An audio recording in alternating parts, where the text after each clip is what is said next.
Meanwhile, we're still sticking with this big story and trying to understand all aspects of it, because this is the day in which the slain military general Qassem Soleimani's burial was supposed to take place, but now it's being postponed because of a stampede in the burial procession. The leader of Iran's Revolutionary Guard Corps has threatened to set ablaze places supported by the United States. Iran has deemed all U.S. forces and its Ministry of Defense as terrorist organizations. We now have Mayor Javed Anfar, Iranian Israeli Middle East analysis and co-author of the Nuclear Sphinx of Tehran, joining us live on WION Dispatch. Mayor Javed Anfar, thank you so much for being with us.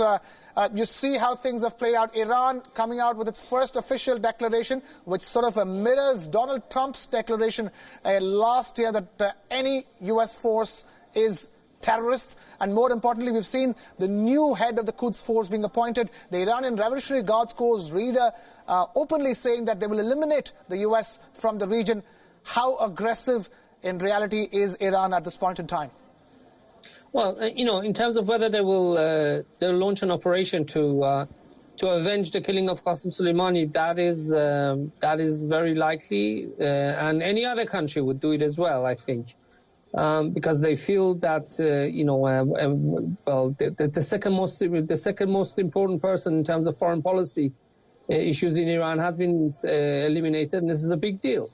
But in terms of expelling America from the region, if they said we want to expel America from Iraq, maybe that's a possibility. But from the region, no, that is not going to happen. The Kuwaitis, the Bahrainis, the Qataris, the Saudis, who host American forces, are not going to expel American forces, nor does Iran have any capability to expel them. Right.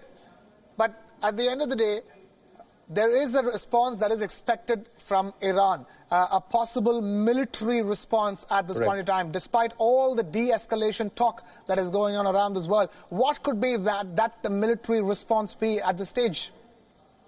First of all, I don't think any de-escalation talk is going to work at this point. We are at a stage where de-escalation doesn't have any chance of working. I'm not sure that the Iranians will be targeting American forces, because as they found out that, if you kill American soldiers, then Americans will kill Iranian soldiers and officials even as high as Qassem Soleimani, which is why the Americans, one of the reasons why they carried out the attack. I would say, actually, the Persian Gulf, shipping in Persian Gulf, countries that have supplies of oil from the Persian Gulf, including India and China, Japan, they have to worry, because I think that could be a target. And the Saudis as well, I think they could be another target. Right, there are many targets in the region, Mayor Javed Anfar. We're also talking about this theater of war playing out in neighboring Iraq. Iraqi parliament making it clear that they do not want any more foreign troops on their soil anymore.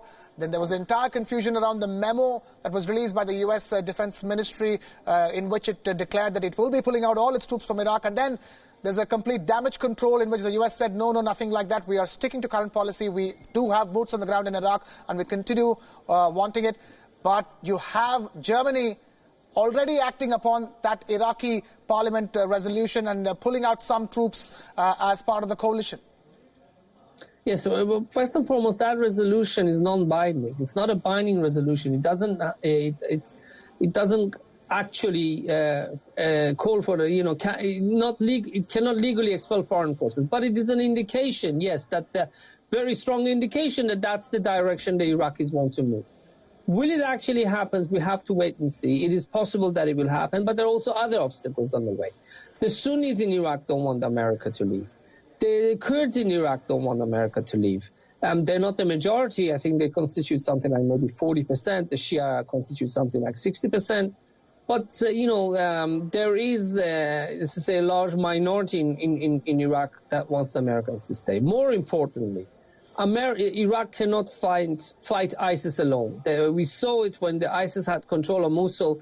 The same Shia militia which Qassem Soleimani commanded attacked them so many times they couldn't break through, and they needed, this is essential, to have American aerial support. And we know that ISIS is returning, so I think that may be one of the reasons why once the emotions subside in Iraq, I think we could see that maybe there's a small chance that the Iraqis will decide, wait, hang on a minute, we can't shoot ourselves in the foot and expel the Americans because we need them to beat ISIS, which is coming back again.